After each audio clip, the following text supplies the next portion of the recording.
A call to order the meeting of the Minnehaha Creek Watershed District Board of Managers, March 24th, 2022. A reminder, we are once again, and hopefully for one of the last times, meeting remotely due to the COVID pandemic, the governor's declaration, and my determination that it is not prudent or feasible for us to meet in our boardroom. All votes will be taken by roll call in keeping with Minnesota Statute Section 13D.021, which provides for this special pandemic situation. We can begin by asking if there are any members of the public here who wish to address the board in that or no.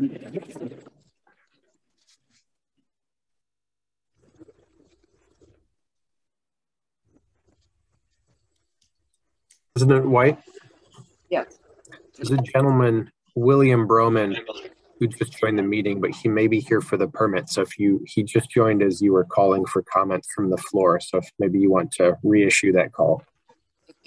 Mr. Broman, anyone else, if you wish to speak to the board on a matter that is not on the agenda, this is your opportunity.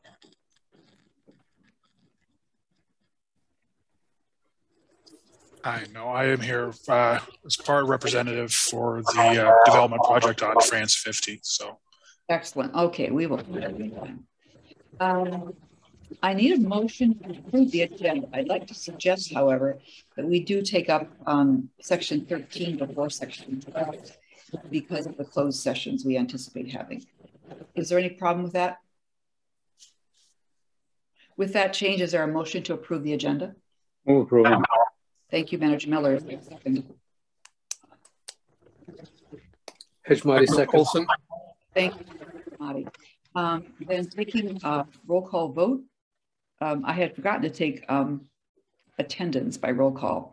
But taking roll call vote on the approval of the agenda, Manager Hedgemati? Aye. Manager Olson? Aye. Manager Miller? Aye. Manager Maxwell? Aye. Manager Loftus? Aye. Manager Sando?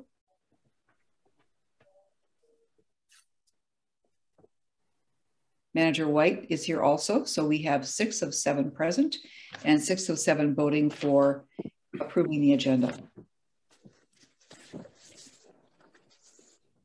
Our next item of business is the consent agenda.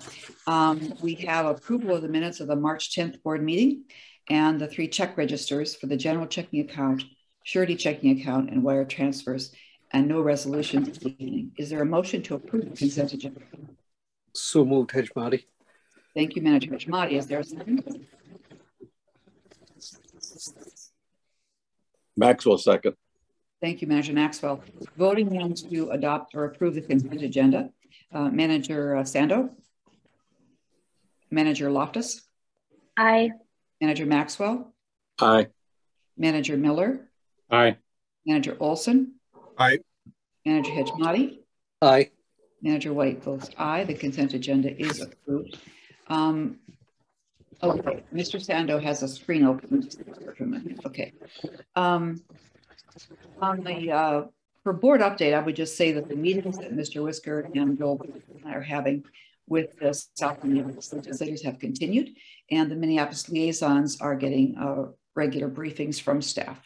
And that is all I have. Manager Miller, Policy and Planning Committee report. I think you're not, you need to get, we can't hear you. There we go. Am I on now? Yes, you are. Yeah. We had a presentation of the white paper number 4 on the historic events of the organization from its creation in 1965 to and today we talked about the period of 2000 to 2010, and a very busy period of time and a lot of activities and a lot of lessons learned. And Mr. Smith did a great job of not only presenting it, but answering all questions about details of the significant portions of the progress that we made and lessons learned. And we're going to have the final white paper, the phase from 2010 to now, and then finally a summary of all the policies and procedures and that we'd like to build our future on. Thank you very much. Manager Olson, CAC meeting and a liaison meeting you've had to report on. Thank you, Madam President. I attended the CAC meeting, and that was a presentation on the part of Anna Brown dealing with the multi-year project implementation framework, and a lot of positive input and comments from the CAC. In addition, there was a presentation to the current level of acceptance of the 325 Blake Road update, and a lot of interest as they went through the drawings and the plans. A lot of questions that didn't have time to have answers at that time. We may push that off to a future meeting. I also gave a presentation giving them an update on where we are with the boardwalk reconstruction effort, and that we are hiring 5 staff at the time, and that this summer, the MOD meeting or the summer tour will not be in Minneapolis. It'll be up in the Red River Basin, and it'll be pushed off into August, as I understand. And they also were told that we're developing the new website. And that's the second portion of my update tonight. We had our first liaison meeting this past week, a liaison meeting between our staff who's working with Love Communications and James and myself. And one of the reminders is that we're using Love Communications because they have a great amount of skill at displaying what we want to display in terms of water data in a lot of new ways. So we're going to really be looking forward to that. We'll be having future liaison meetings as required. And just a reminder that this new website is a departure from the current website that we're using. Our overarching goals that we stated to Love Communications was that we want to connect people to the information that they value. We want to have the ability to highlight the value that the MCWD provides across our watershed. And we also want to provide transparency and our organizational information to the people who use our website. We do have a few key principles that we were in agreement on. One was that we're going to have a judicious focus on the most important content that'll go into the website, and we're going to weave in our brand position throughout the website. Last thing is that we're going to leverage high quality third-party data that means a lot to our users, but isn't necessarily sourced from us. So we're going to marry those 3 items. The new website's going to have a non-archival type of look to it. It's going to have less content, but be more visually engaging and intuitive. We're going to be working on it and adding to it. In the first release, we're not going to have everything there, but we are going to have the framework so that all of the enhancement roadmap development will follow, and within a limited period of time, we'll have a very effective website. The other thing too is that we don't want to have any surprises for the board. So we tossed around a few ideas, and we wanted to make the grand reveal in the fall more like, putting a period at the end of a sentence that we've all read. So we're going to have full board participation with presentations from our team. The first one will be in late April, and we're going to be giving everybody an outline of where we're at. The second one will be in late May, early June, where we're going to be able to have a look and feel of what that website's going to look like. And finally, in August, September timeframe, we're going to have something we can actually roll out for beta testing. I know that we've had interest on the part of managers like Arun who would like to play with it. And that's certainly something we're going to have those interested parties do. Finally, we had another idea, and that is we're going to possibly open up liaison requests to people who may have very, a passion in certain aspects of our website. If you as a board manager have something in there that you feel very strongly about, let us know, and we'll let you have a involvement during specific times when that subject that you're interested in is being dealt with. We'll call them subject matter expert liaisons, but it will be a step in and step out type of a role, not something that we're going to do from beginning to end. And so we're really looking forward to our first presentation coming up in April. And with that, I'll turn it back over to Sherry White. Thank you. Thank you very much, Manager Olson. Are there any other events or meetings that managers would like to report on?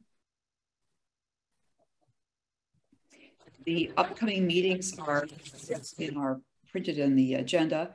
The second and fourth Thursdays of April, we'll have committee and board meetings.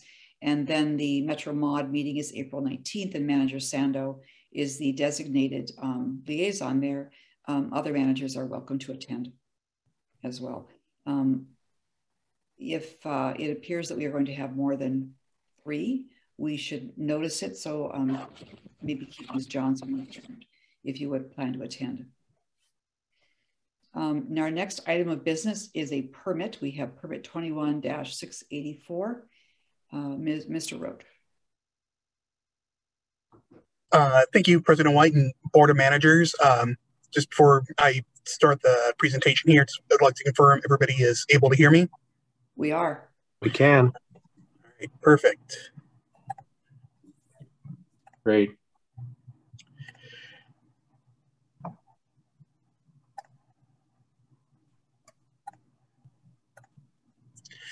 All right, good evening, President White and Board of Managers. Before you tonight is permit application 21-684.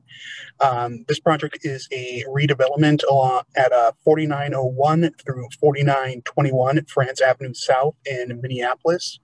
The project triggers the district's erosion control and stormwater management rules, which it is meeting and is before the board tonight at the request of residents. So the agenda for tonight will be just going over the project location and background, along with the district rule analysis, and lastly, the staff recommendation regarding this project. So the project is located in just on the Minneapolis side of the Edina-Minneapolis border there, on the east side of the district. The downstream, just give you a bit of street view here. The downstream water bodies in this area are Lake Harriet to the northeast there, and then the creek to the southwest. Currently, it's about 65% of the drainage heads to the northeast, and 35% of the drainage heads to the southwest. The proposed location of this development is the southeast corner of the intersection of France Avenue South and 49th Street West. The applicant is proposing to redevelop several single-family home parcels into a mixed-use 5-story building that will have commercial space on the ground floor and apartment spaces on the upper floors.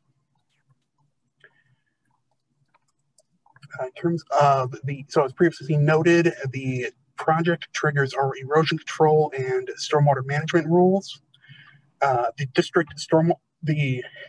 erosion control rule is triggered whenever a project proposes 5,000 square feet of land disturbance or 50 cubic yards of excavation or fill. As this project is proposing about 41,000 square feet of disturbance and 17,800 cubic yards of excavation and fill, the erosion control rule is triggered. The applicants have supplied an erosion control plan, which I have here on the screen. The area highlighted in red is the proposed location of the silt fence and biologs. The 2 points highlighted in blue are the locations of where inlet protection will be installed at existing stormwater catch basins along France Avenue to the left, or west, I should say, and then to 49th Street West at the north of that image, on the north side of that image. And the area highlighted in yellow is the location of the rock construction entrance, which will serve as the main point of entry and exit out of the site and will help in preventing the tracking of sediment onto public roads. With these features proposed, it's the determination of staff and the district engineer that the requirements of the erosion control rule have been met. Then moving on to stormwater management. So the total project size of the project site is under an acre. The increase in impervious surface is going from about 14,918 feet to 29,245 square feet of impervious surface. As such, the stormwater management rule is triggered and the applicants are required to install a stormwater BMP.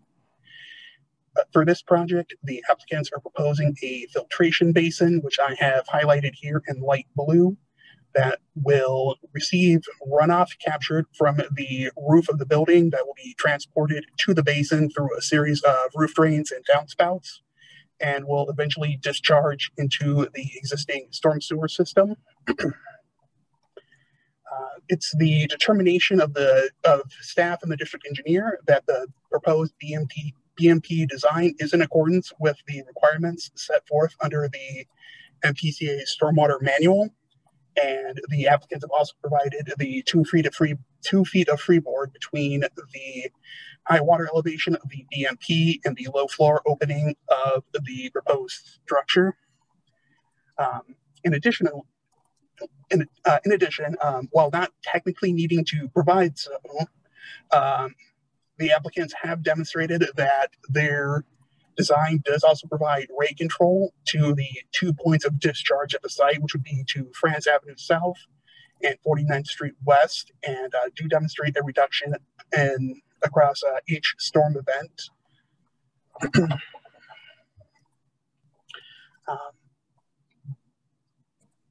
As such, since the applicants have met the requirements of both the erosion control rule and the district's stormwater management rule, it is the recommendation of staff and the district engineer that the project be approved with the conditions that a maintenance declaration between the applicant and the MCWD is executed for the upkeep and maintenance of the proposed basin, and the as well as the reimbursement of district mailing and engineering fees. And that concludes what I have so far, and I'm happy to take any questions that the board may have.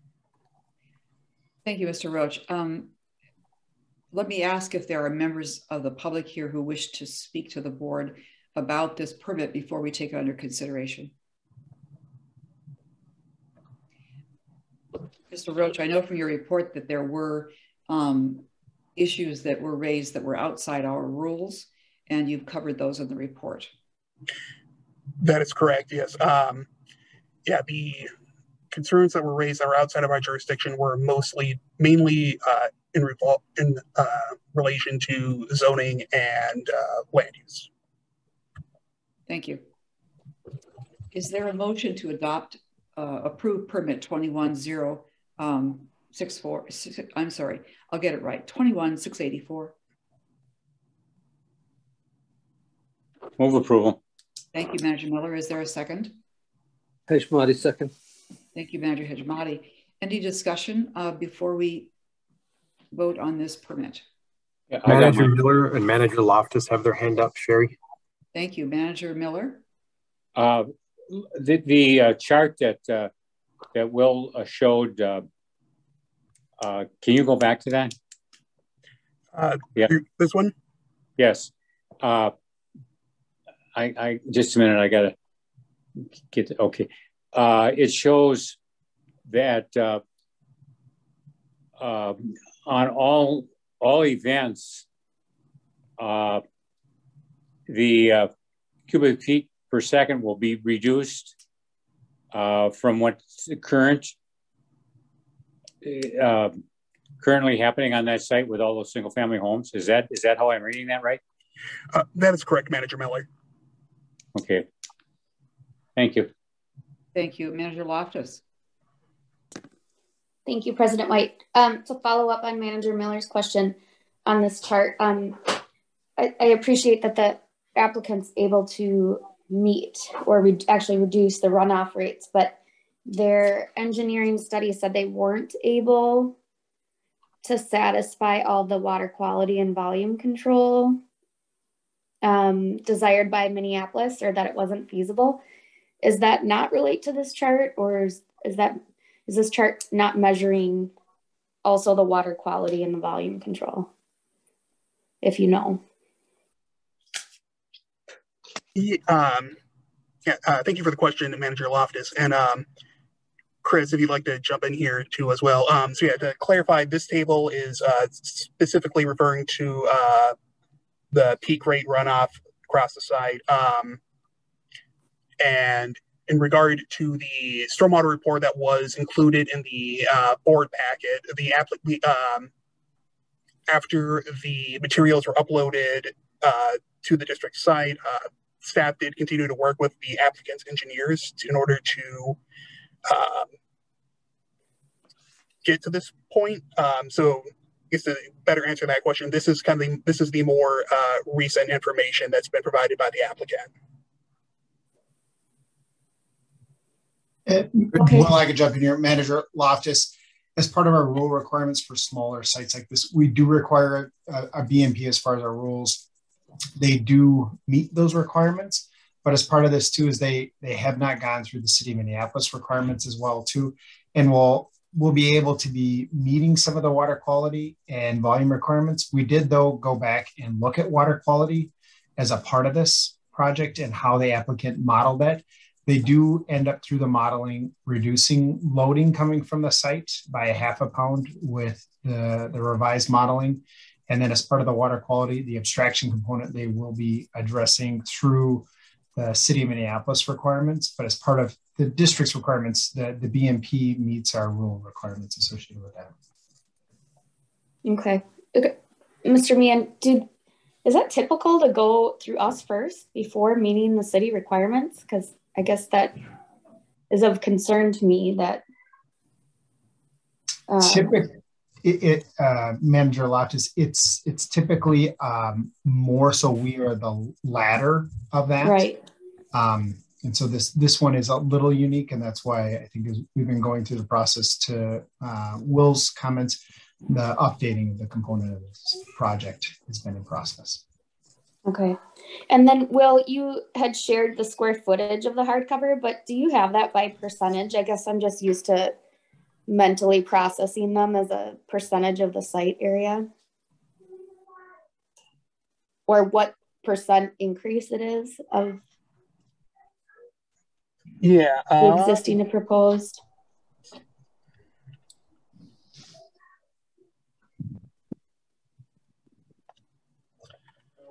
I don't have that exact percentage handy at the moment, but I can certainly try and calculate that out here quickly. Because that's one of our triggers for the stormwater BMP, correct? Is the amount of impervious surface increase? Manager Loftus, this is James, not the percent hardcover. And it's really a function of the type of project it is. Yeah. And the acreage and amount of disturbance. And so a project of this scale, as Will outlined, it requires a best management practice that adheres to guidance from the Minnesota Stormwater Manual, but it does not require rate control or a full 1 inch of abstraction. And I think what Will summarized is the best management practice that they've provided is some storage on the roof in the form of green roof, a drop basin that it discharges through, and that those meet the BMP intent. They also go a step further in providing rate control, which isn't required, and meeting the water quality component. They're not required to provide rate or water quality or 1 inch of volume control based on the scope of the project through our rules. Yeah, thank you. I think I understand that. I also recall when we were looking at the new plan for the city of Minneapolis, being very concerned about really needing Minneapolis regulations that hit at the half-acre site mark to step up and meet requirements, or hope that they do, because I think, this is actually a fairly big redevelopment for what they're hoping to see as infill in Minneapolis to, remove half a dozen homes and build a large structure like this, to not envision that impact, multiplied over and over would have some sort of drainage changes, obviously concerning to me anyway. But I understand it meets our regulations. The lot size is 0.899. Our regulations hit at an acre. But I think I said it before, I'm grateful Minneapolis has regulations at a half an acre. I'm very concerned about their not having regulations under a half an acre, because most Minneapolis lots are much smaller than that.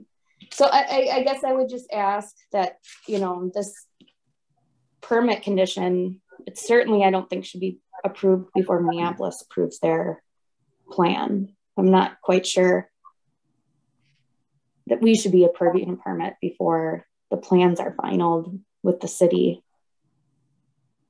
So I don't know if there's a way to hold off on that if things are in flux right now. And I understand it doesn't matter we don't have regulations on hardcover. I was just curious what percentage of increase, because obviously that's what the residents are concerned about. And I understand it's not logical to think you double the size of structure and not have an impact, so from a logic standpoint, I get what they're saying. I guess my only other question is our permit condition for the maintenance agreement. I'm curious what that inspection schedule looks like. Is Minneapolis going to inspect this green roof that we're not really needing as far as a BMP?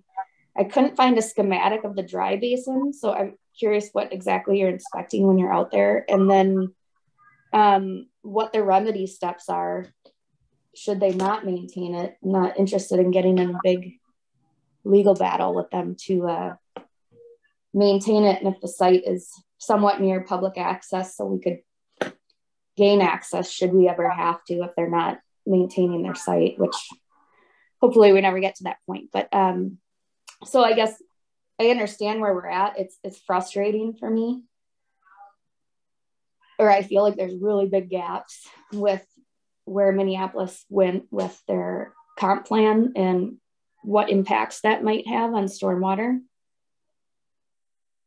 with a lot of infill happening. But I understand that's more their arena than it is ours. Obviously, height and units and whatnot is completely out of our purview. But if you have a chance to answer any of those questions on the maintenance agreement, the inspection schedule, kind of what that dry basin really could possibly look like should it not be maintained. I guess I'm not familiar with that. And then are there simple remedy steps that don't include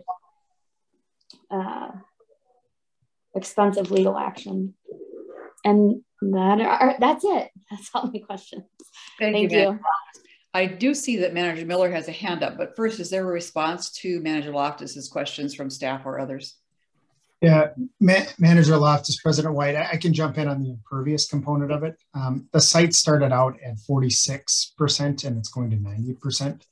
And that's why they look to, as part of that impervious, though, the green roof. Will you say that one more time? 46 to what? To 90. Okay. And that is due to the fact that a lot of times green roofs are considered impervious because they don't have the deep filter media, but what they do is they provide the absorption capacity to slow down flows. and provide an intermediate storage associated with that. So that's why meeting the rate control, they're able to do that as far as flow coming off the site to be able to help with kind of managing that water quality component of it. And I think to kind of build on the the retention basin or dry basin they have on the north side of the site, that'll be easy for us to observe as they start to construct it. It's a low basin on the north side there that we'll be able to see as inspectors come through. Part of Minneapolis requirements too is that they'll have to actually do the water quality component of it as well. So it is something that we're watching, and again, watching within our rules associated with that. Thank you, Mr. Meehan. Manager Miller. I'm not clear of that chamber on the north on 49th Street. How much runoff does it hold, and for how long? And what's the nature of it? I just can't get a clear picture in my mind what it is. Yeah. So Manager Miller, it's a dry basin that essentially holds the water for retention purposes to limit the stress on the city storm sewer infrastructure. So it'll be a low depressed area that will only receive water in the basin when they have more extreme precipitation events. So it'll typically be grassed. You'll look at it almost like a lawn area, but if water does need to be held there to ensure that they meet their rate controls, it'll be set there up north. Oh, it's not a chamber, it's just a surface depression. Correct. And how much water does that hold? How many gallons or acre feet or what? Boy, you ask a good question. I believe it's right around 1,000 or 1,500 cubic feet, if I remember right, but I don't remember exactly the number off the top of my head. Okay. So, Chris, is that dry basin a new term for just a depression or a ditch, or there's nothing underneath it? There's no filtration or?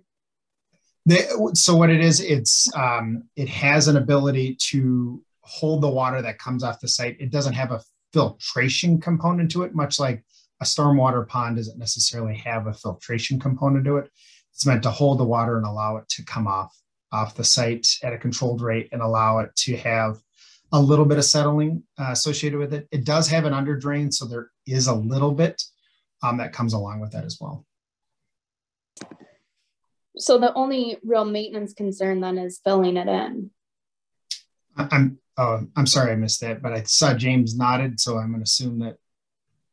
Yeah, there's in terms of maintenance requirements, Manager Loftus, it's a excavated basin that's grassy, that has an outlet control structure on it, so the water can bounce up and down and bleed off rates into the city storm sewer system in a way that won't overwhelm capacity, as demonstrated by the modeling that shows all the rates reduced.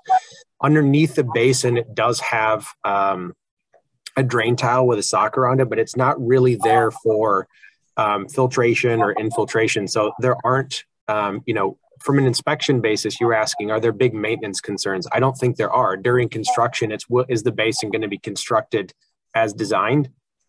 And then afterwards, the visual assessment of the basin is probably all that's needed to make sure that it's functioning, because it's just, is it still there if the outlet control structure was built correctly and at the right elevations?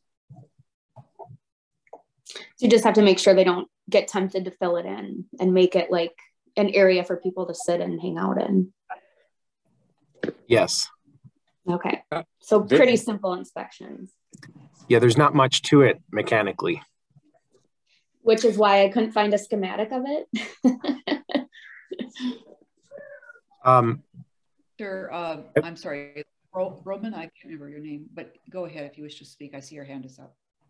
I just wanted to talk to the infiltration basin for a minute. As far as it's actually going to be planted as a rain garden, so it's going to have native shrubs, native plants in it.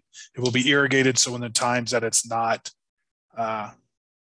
there's no rain and we have sometimes a drought or we need water, it'll be kept up. So it's going to be planted. It's going to be a visual element on top of being that functional element for the rainwater events and the stormwater management. So we're planning on keeping it as just like any other planting bed on the site and keep it maintained and updated to look like that. So it's just not going to be a kind of an empty visual pit with grass at the bottom. It's going to be hopefully an attractive component to the site. And Manager Loftus, I think you're into the engineering sketches. There is in the civil details a cross-section drawing on sheet C5.3 that shows the depth of the backfill, the clean compacted backfill, as well as the drain tile on the plants and the outlet elevation structure. So if you're actually interested in that, I know you said you couldn't find it. That's helpful. Thank you. I was confused with it being called like a planter box. I just wasn't sure quite, but that explanation helps. Thanks. Manager Miller, you have your hand up. Yes, there's at least 20 other projects of this size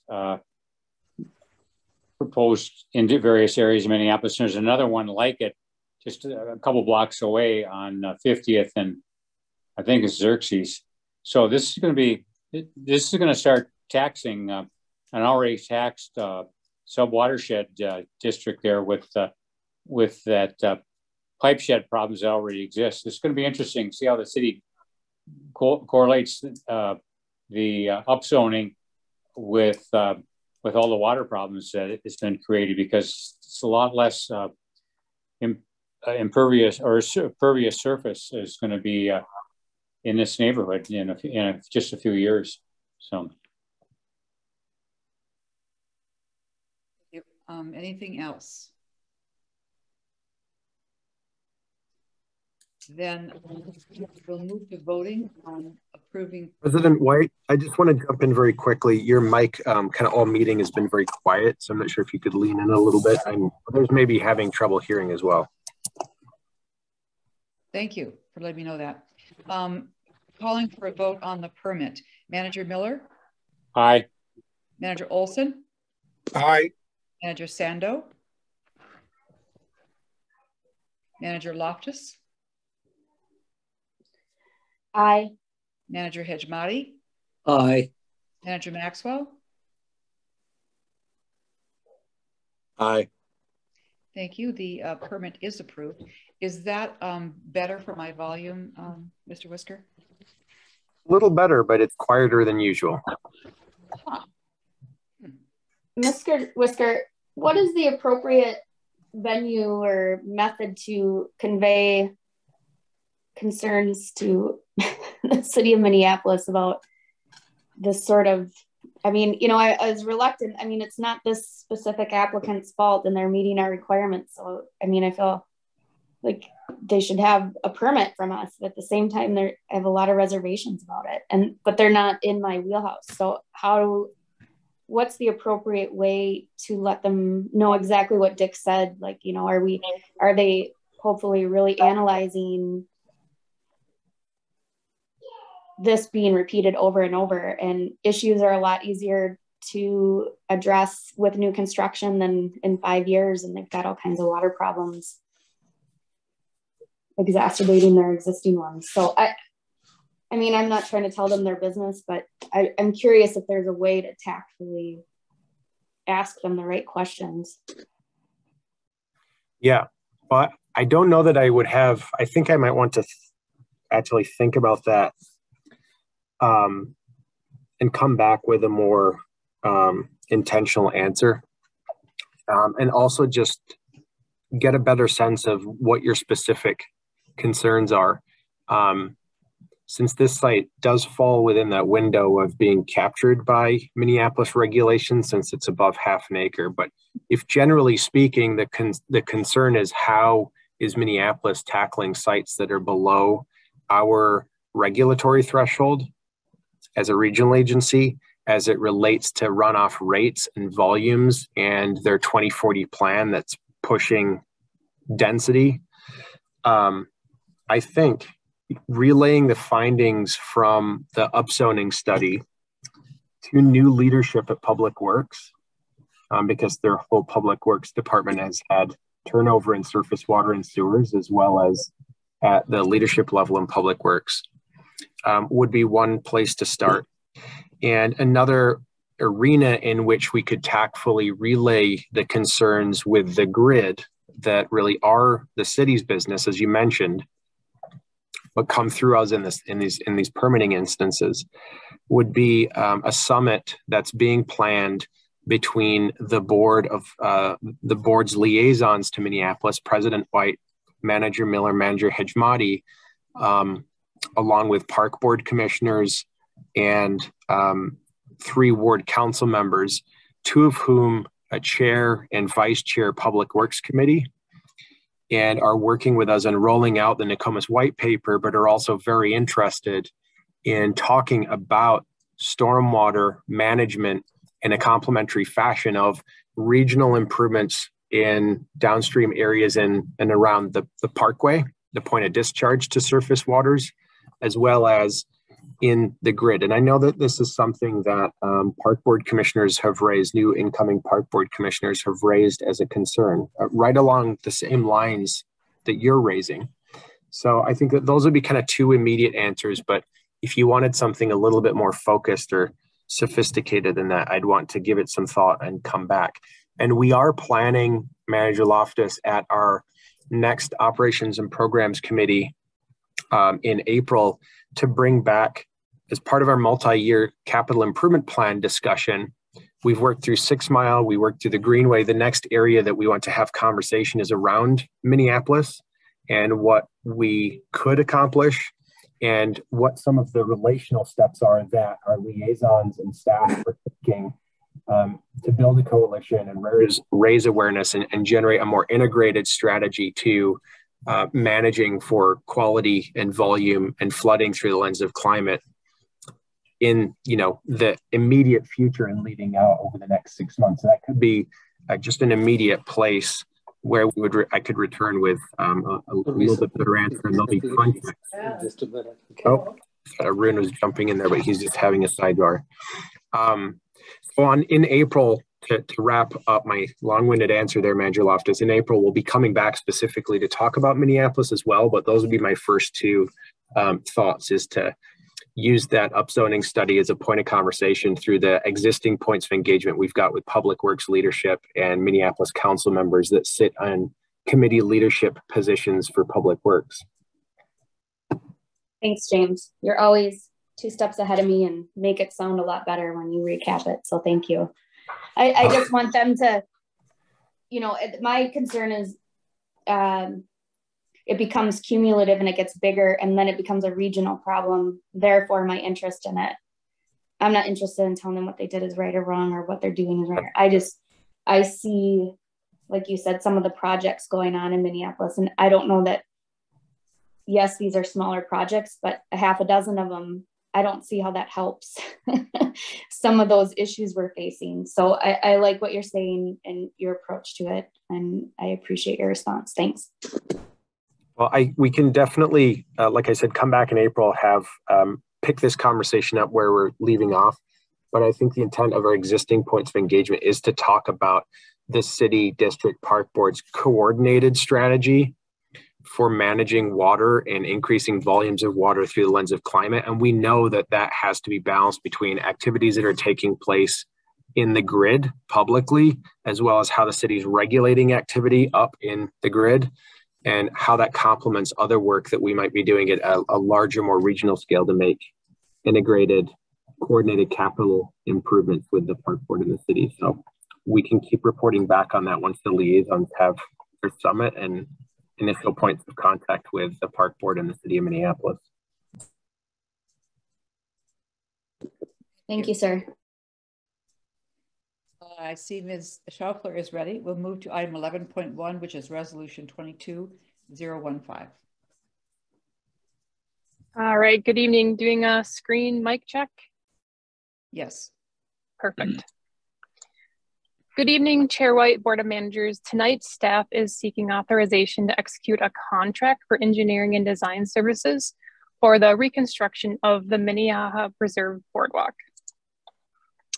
As you may recall, at the January 27th board meeting, the board authorized the release of a request for proposals for the engineering and design services to reconstruct the Minnehaha Preserve Boardwalk. This presentation this evening will review the process undertaken by staff to release that RFP, how staff reviewed the proposals, interviewed for a firm, and then provide the rationale for the recommended firm.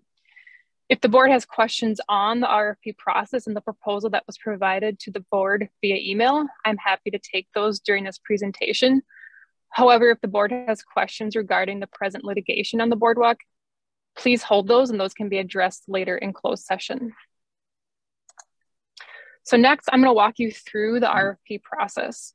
The scope for the RFP was focused on seeking in engineering and design services for the removal of the current boardwalk structure, design and respecification to reconstruct the boardwalk, and providing construction oversight.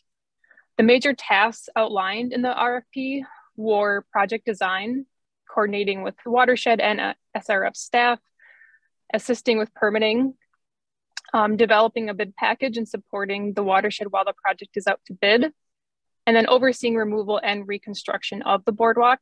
And then lastly, we had an optional task that would propose adjustments to the interpretive areas and interpretive elements throughout the boardwalk. The RFP listed a budget range of $100,000 to $125,000 for design and construction oversight for the boardwalk reconstruction.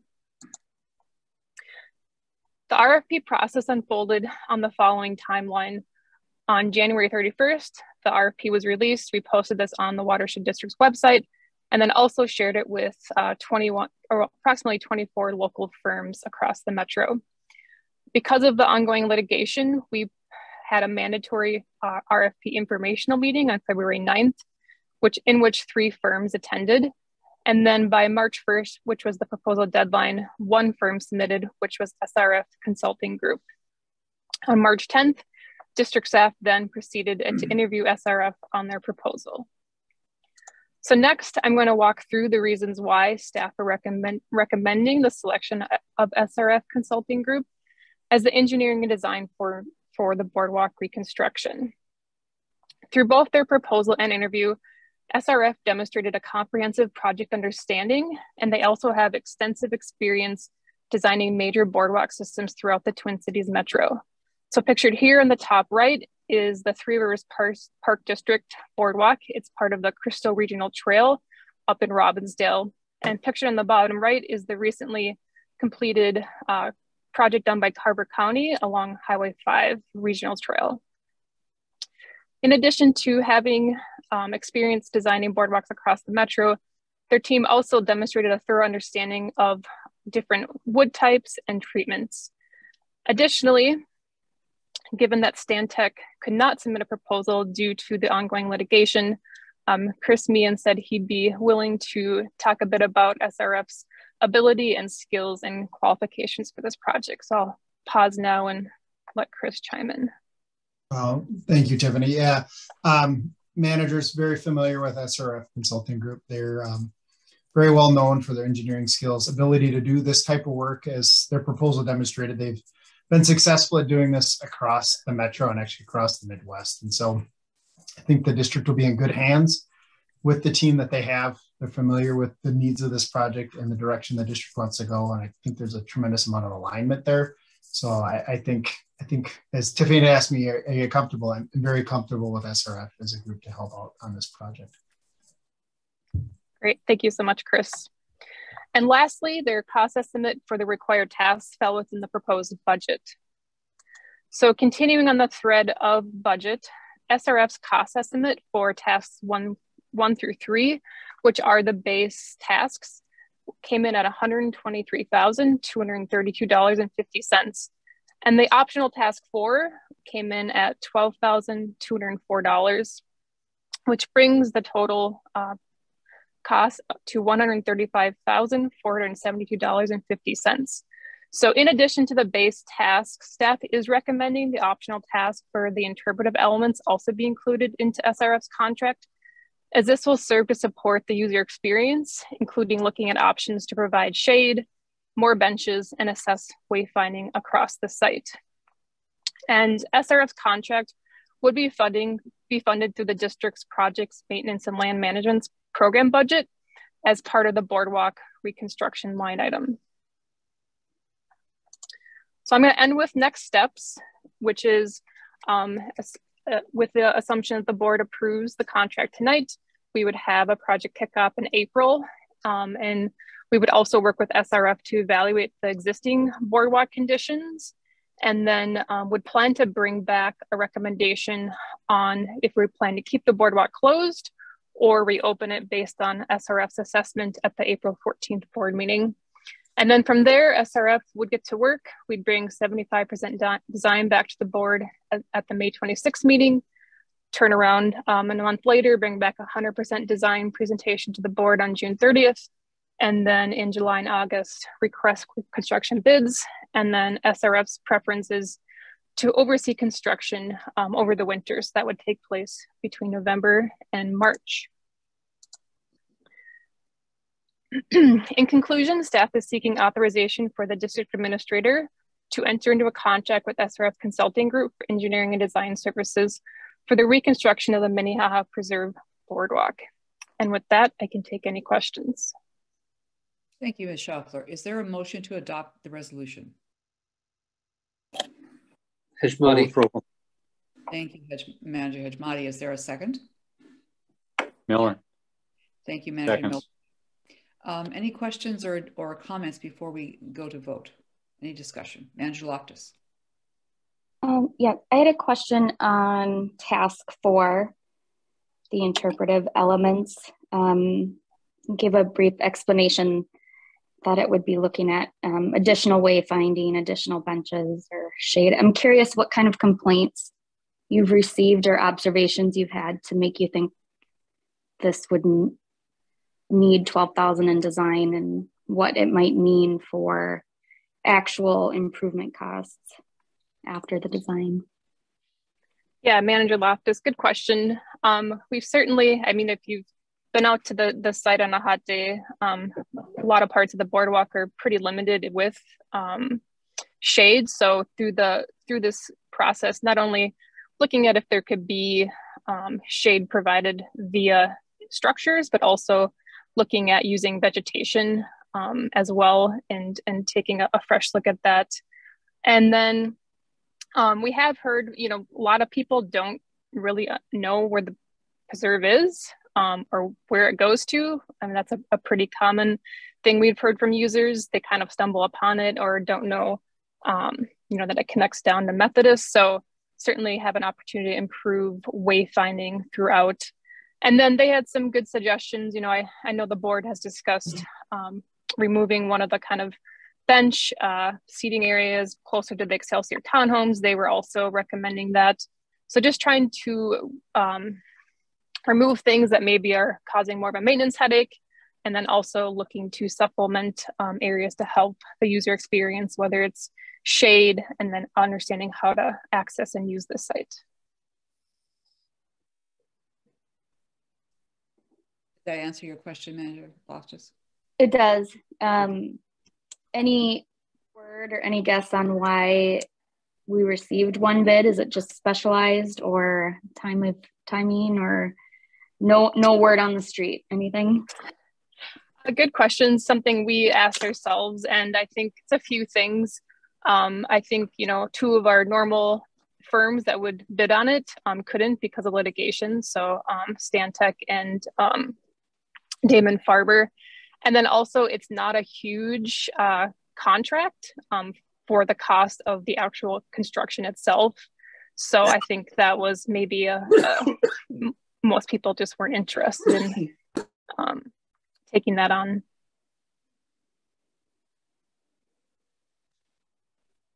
Ready to move on? Okay. One last question. Sorry, President White.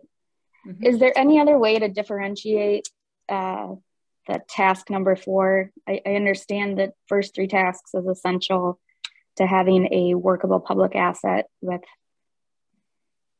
a boardwalk that isn't rotting, but I feel like task 4 is a little extra optional. I don't feel like it's essential. Is there a way to separate it, fund it differently? I just, it clouds it for me a little bit. I understand wanting to plant more trees or remove some benches, but I don't know, is that imperative to this project, to getting it safe and kind of just the base of what we need to get done? So that is my only concern.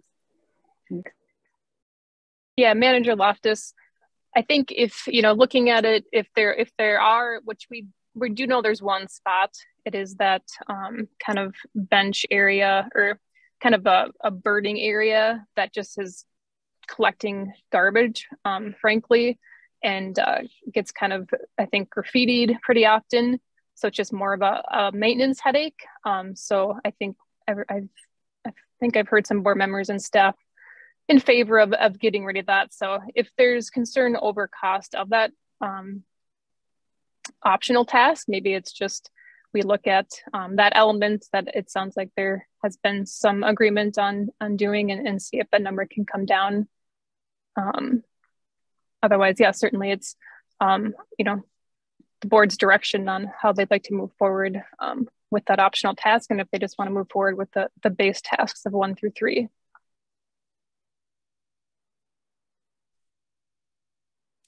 I don't want to cut you off, Manager Loftus. Do you have another question? I don't. I understand, and I support what we have to do. I wish we could accomplish that separately, just based on the situation we're in. And I understand having it listed as a separate task does that partially. And I just wish it was a separate contract of sorts, but I understand it could potentially change the actual design and constructions very, very slightly. So well, I guess it makes sense to include it, I guess. I mean, if Manager Loftus, is the preference just that there be 2 separate contracts entered in to this, or is it just not wanting SRF to do both? Or I understand. Well, I think, one is we've learned a lesson on benches and shade, and we have a preference and for improving the design. The other 3 are, we have a boardwalk that needs removal and replacement. And that is beyond our control. So I don't like mixing the 2, but I understand why you are. But yes, I'd prefer them as separate as possible.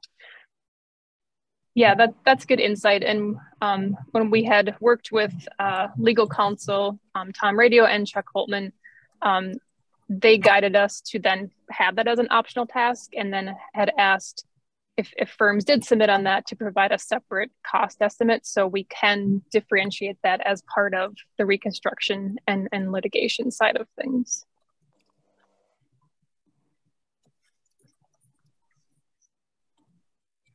Okay, thank you. Manager Maxwell. Jessica had asked my question. I was just kind of curious to see if we were surprised that we went from 24 to 3 to 1, and that was answered. So I forgot to take my hand down. Okay, Manager Miller. I move to amend the motion to take task 4 out of the contract. Is there a second?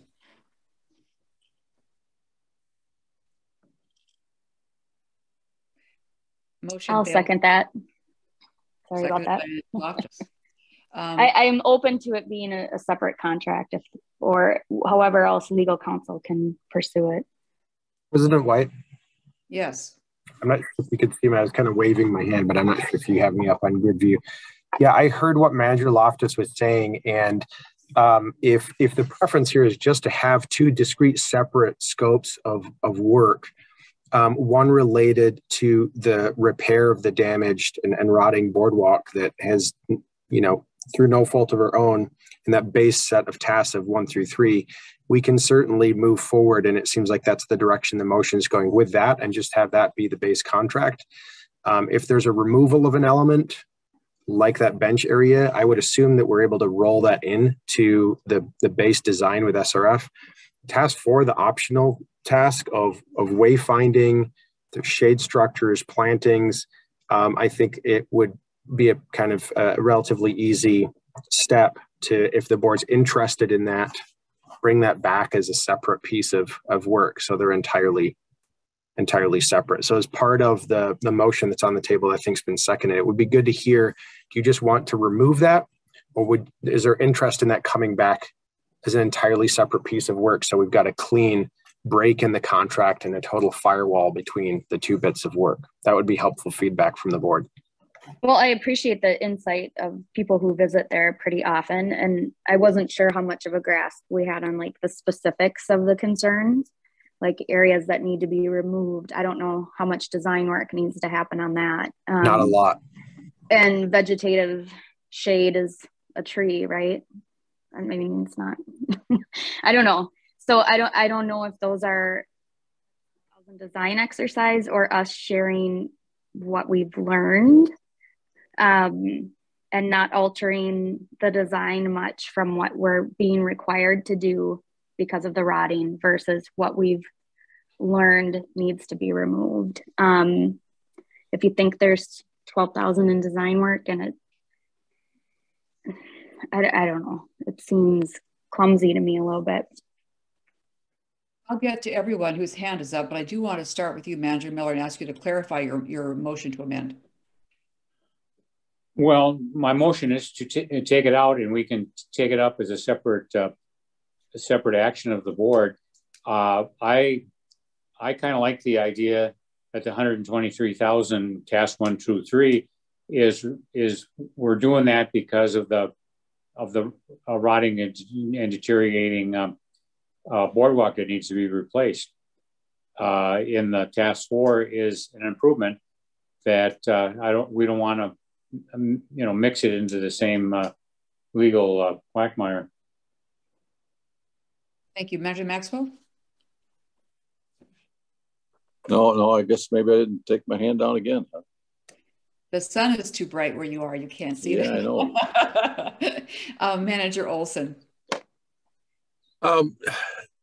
Tiffany, this regarding that 12,204, is there an economy of scale here? If we take that out and push it out 60 days, does that turn into $35,000 for a brand new look at it? Or because the engineers have done all the work in the 123 and they've traveled there and they know what they're dealing with, and boom, it's only 12. I'm concerned about an economy of scale. If it's strictly procedural and we separate it and we give the same person 2 orders, I don't have a problem with that. But if it's not procedural on our part and it does affect the price, I'm more concerned about that. Manager Olson, my sense, and I don't know for sure, but my sense is we could execute the base contract, tasks 1 through 3, keep that firewall, get on site with SRF, walk it, get a better sense of what might be in that optional task 4. And then when we would come back on April 14th with a recommendation of closure or open, we could then bring back another contract at that time if it makes sense. And I don't think that there would be an increase of costs. By the time we get the base contract and everything executed with them, maybe a week would pass in between that contract execution and bringing it back to the board. So I don't think any additional costs would be incurred. Thank you. Thank you. Mr. Smith. Managers, I just want to speak briefly to the legal considerations. I think the legal considerations have been factored in delineating option 4 or task 4 as an optional task, I think meets those concerns. I would focus the board's attention on whether you want to do that work or not. Thank you.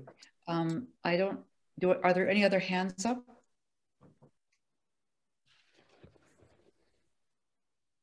All right, then we have on the table a motion to amend to remove task 4 Am I stating that accurately? Voting on the amendment then. Manager Hejmati. Aye. Manager Miller. Aye. Manager Sando. Manager Loftus. Aye. Manager White votes no. Manager Olson.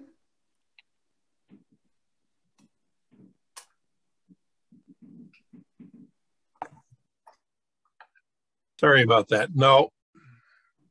And Manager Maxwell. Aye. So the ayes have it. We are amending the original motion. Any further discussion? Can I comment that I liked what you said, Tiffany, about getting out there with them and kind of figuring out exactly what that might be. And if in April you have a better sense of what that might be and at, you know, a realistic cost, then I think I'd be open to hearing about that in April. And I apologize for a wrinkle in your well laid out plans. I appreciate your work. No problem at all. It's I think we all want to get moving on the main important piece here. So no wrinkles. And if there's no discussion, we can vote on the motion as amended.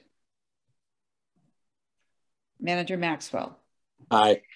Manager Olson. Aye. Manager Loftus. Aye. Manager Sando. Manager Miller. Aye. Manager Hejmati. Aye. Manager White votes aye. The resolution is adopted as amended. Thank you, Ms. Schaffler. Our next item of business is Resolution 22016, Ms. Sweet and Ms. Brown.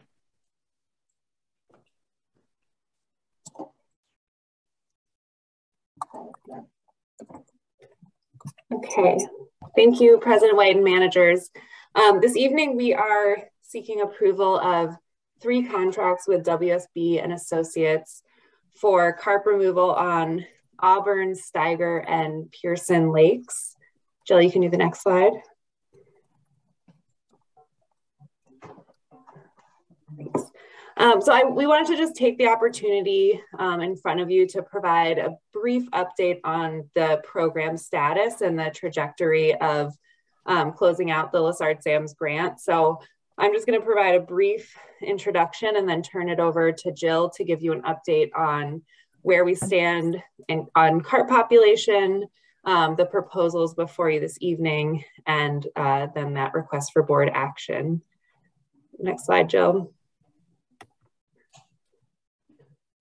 So as the board is aware, we have been working to implement this comprehensive carp management program since the beginning of 2018.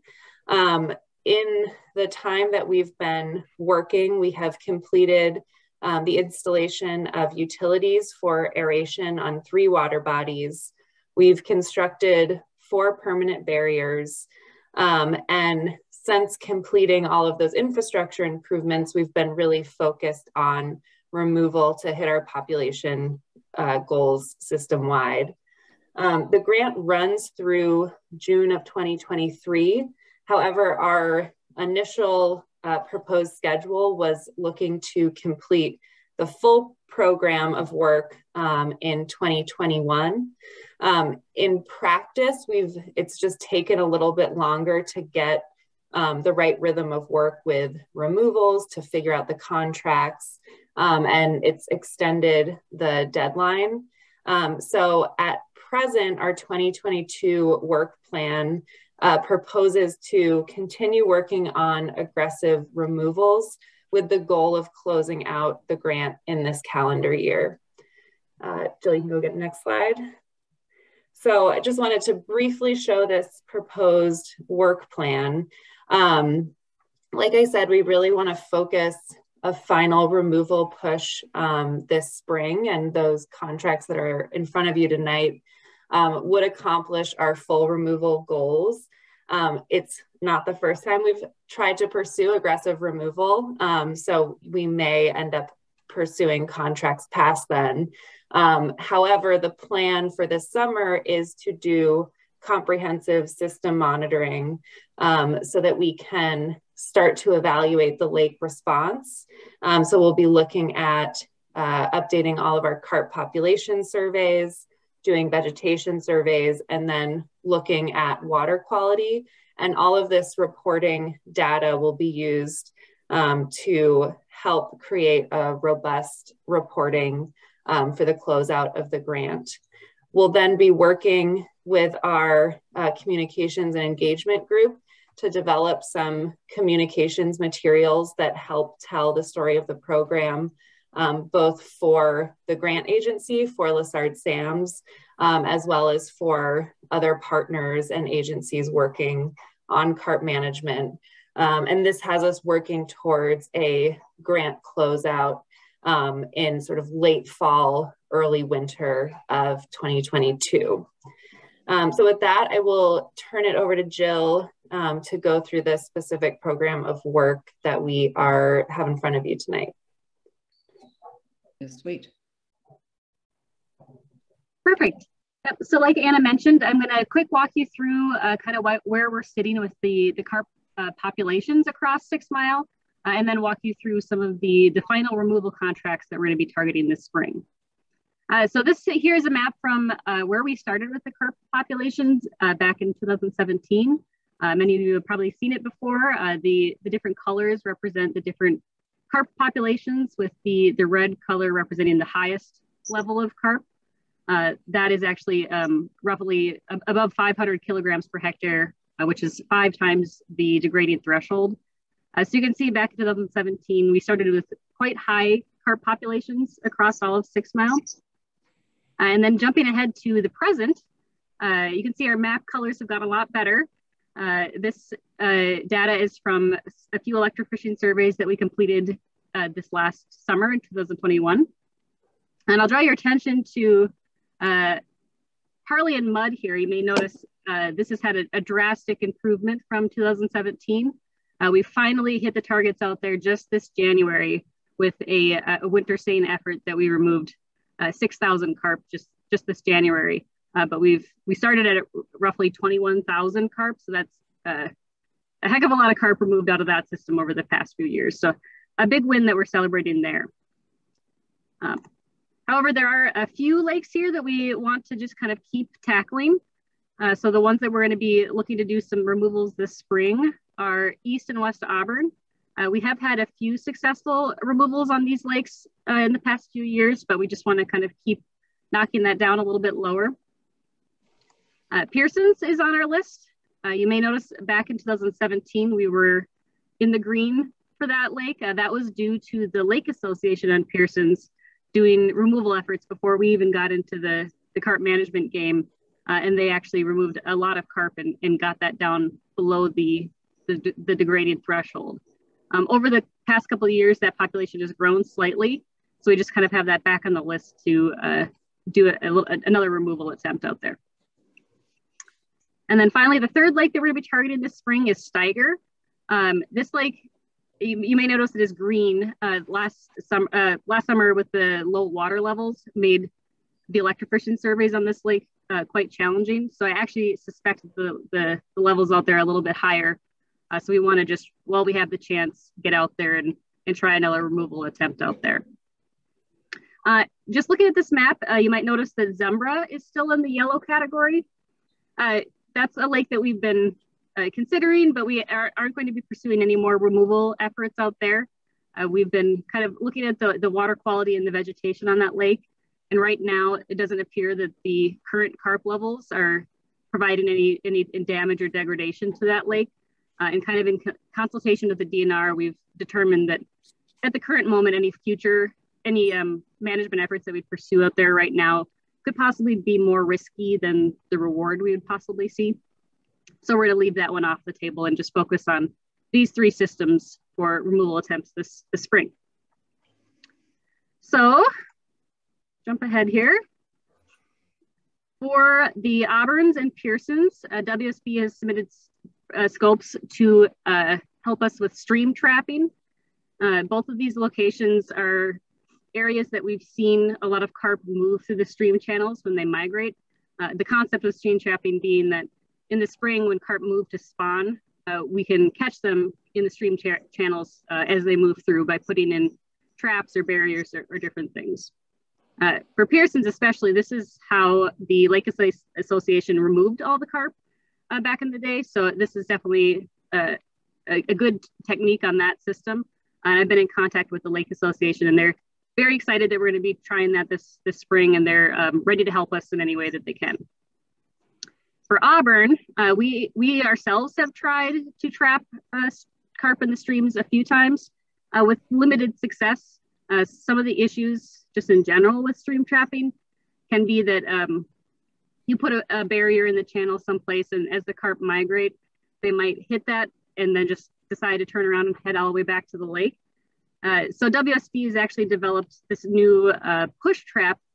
You can see in the picture here, they've been using in other systems where this front gate with the vertical PVC bars, the carp can push into that and enter the trap, but then they cannot get back out. So this will really allow us to do a lot more passive trapping, which should be a lot more successful. Basically, we just have to come by every once in a while and look and see if there's carp in this trap and then remove them. So that's kind of what we're thinking with the stream trapping. For Steiger, we're going to be looking at kind of a different modified netting approach. The removals that we've attempted on Steiger over the past few years have been challenging. The lake bottom in Steiger is very mucky and unconsolidated. So it's made trying to pull a net through the lake or use the box nets quite difficult. So for this spring, we're actually going to be trying something a little different that WSB has come up with. We're going to go in early spring, probably as soon as we can after ice out, and scan with sonar for groupings of carp in the lake. Then we can quickly deploy a net around them. And instead of trying to pull the net through and land it anywhere, we would then go in with our electrofishing boats and shock the fish to remove them out of the lake. So I think this would be a lot more successful than things we've attempted on Steiger in the past. So with that, the budgets for these three different proposals are in the table as follows. Each scope of work follows a gated approach, which will allow us to give approval on a task-by-task basis. We found this has really worked well in the past for our previous carp removals. And just for example, to describe that a little bit, for the stream trapping, we'll pay a certain fee to put the push trap in the stream. And then as we monitor for carp, depending on how many carp are there, that will affect the number of removal attempts we can try. And then there's also disposal fees linked with these scopes. So depending on the number of carp we catch, that would change the amount of disposal fees we'd have to pay. For Steiger, that's kind of similar. We'll go out with the sonar, and if we don't see any carp that we can target, we obviously won't pursue the next steps of the scope. In this way, all of these will be very performance linked, and we'll really only end up paying the maximum in any of these scopes if there are a lot of carp to catch, which would be great. So with that, I would like to request that the board authorize the execution of these three contracts with WSB for the spring carp removal services for an amount not to exceed $56,682.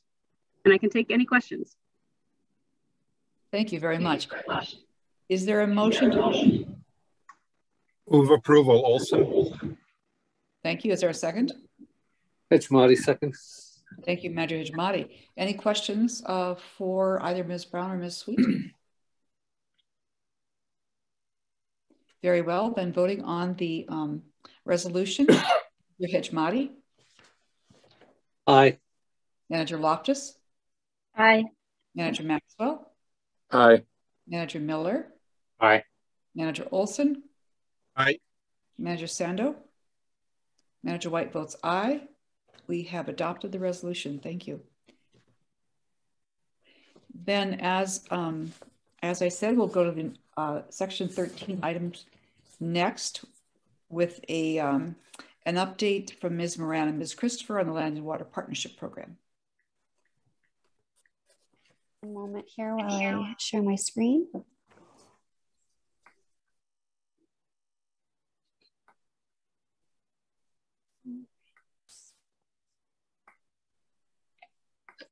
All right, and then just microphone and screen check here. We're good. Excellent. Okay. All right, so Becky, Christopher, and I will just be providing a very brief opportunity updates on 3 opportunities through the Land and Water Partnership Program. So first, we'll just provide a brief update on the City of Plymouth and where we're at with the Maple Creek Pond Improvement Project. From there, we're going to walk over to further west with the City of Medina's, and this is part of the Long Lake Creek Subwatershed Partnership effort. And Becky will provide you an update with the Willsfeld Ravine Stabilization Project as well. And then lastly, we will wrap up with an opportunity within a development for a wetland restoration as well. So last time Maple Creek Pond Improvement Project was in front of you all was in December for a funding agreement through this program. So that was approved with the funding agreement between the City of Plymouth and the district. Then in January of this year, we approved the district's project permits. And then we also provided concurrence to the city, which is part of the funding agreement we had in place with them for this project. And then end of February, the city started their construction phase for this project. And we'll continue to provide updates as that project hits other key milestones. And from here, I'm going to hand it over to Becky Christopher. Thank you, Kate. Yeah, so as the board may recall, this Willsfeld Woods Ravine Stabilization Project was identified through the Long Lake Creek Subwatershed Assessment, and the district helped secure $232,000 in grant funding from through the watershed-based funding program for the City of Medina to lead design and construction. Go ahead and move to the next slide, Kate. And staff provided an update back in September that this project was likely infeasible due to a new designation of the Willsfeld Woods Scientific and Natural Area as old growth, which prohibits any tree removal. We chased that a little further just to ensure that there wasn't any options for advancing that project, and we've confirmed that that is going to be infeasible. And so we've since been working with the city to explore potential alternative projects within Long Lake Creek that could utilize the grant funds. We've met with a few landowners and explored some other opportunities, and so far none have proven to be cost effective or feasible to move forward on the grant timeline, which will end at the end of 2023. So unfortunately, the city is likely going to be turning those funds back to the watershed-based funding group. And staff has also been considering whether there's anything outside of Medina that could potentially be a good fit for that funding. And similarly, nothing is really rising up as a great fit for that based on the timeline and the amount of funding and the target load reduction. And so we're going to see what the other organizations in the watershed-based funding group may have, if they have anything ready to go.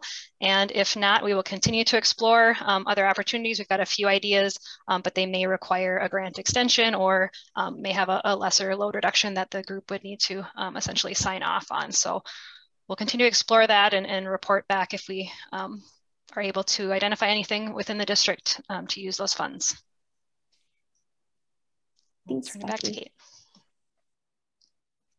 All right, and then also part of the Long Lake Creek partnership effort, when we initially were kind of layering in our resource needs with kind of identifying and working with the cities of what they saw as priorities or a development coming down the pipeline.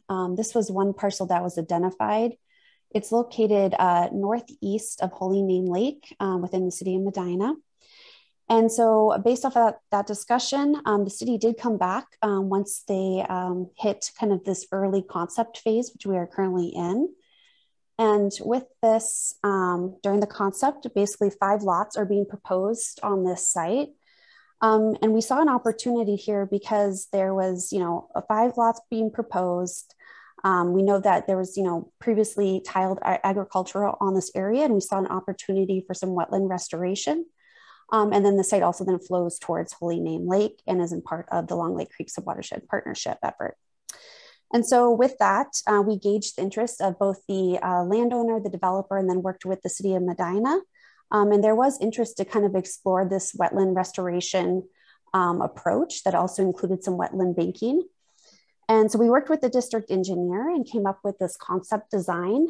And so we are, at this point, we have the conversations with the landowners and the developer and the city, and they are looking at this 5-lot development where they will be basically looking for these wetland restoration, including upland buffer credits, and would basically be designing around this restoration idea. And so that part is underway. And with this part, the landowner also has this value of, if they go through the wetland banking process, they have an estimated value between 1.4 to 2.1 million as an outcome for them. And in addition, taking this wetland restoration approach and upland buffer approach, it also helps meet one of the city's stormwater requirements as well. So this is a kind of a similar approach that was taken with Meter, which I know the board is familiar with. And at this point, we're working with the city and the landowner. They have the information to begin exploring this wetland banking process while working with the city on their PUD for this development. And we are providing kind of a supporting role at this point going forward. And we will continue to provide updates as we know more. And I think, Becky, feel free to chime in if there's anything else you want to highlight. But very exciting. And so those are our 3 updates. More to come as we kind of have other projects and opportunities come along.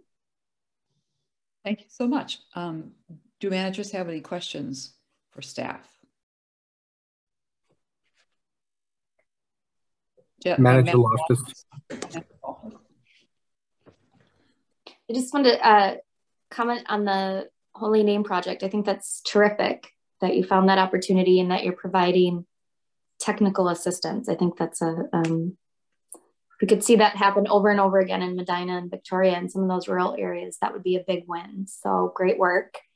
Curious if you're able to, as far as the Land and Water Partnership Program goes, if you're able to track the amount of hours or, I don't know how else to value your technical assistance beyond like staff hours or engineered billable hours, but maybe curious of kind of that in-kind value, if there's a way to track that, even if we don't necessarily give that landowner dollars out of our budget. They're obviously getting some banking potential there, and then we're giving technical assistance. I think those are metrics that are worth following and really are valuable, and you're creating a great project, even just with your staff expertise and the technical knowledge. So thank you. It's great work.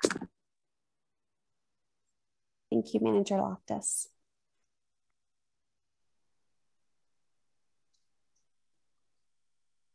I see no other hands. Well, thank you very much for that report. Appreciate the update. Mr. Wiss.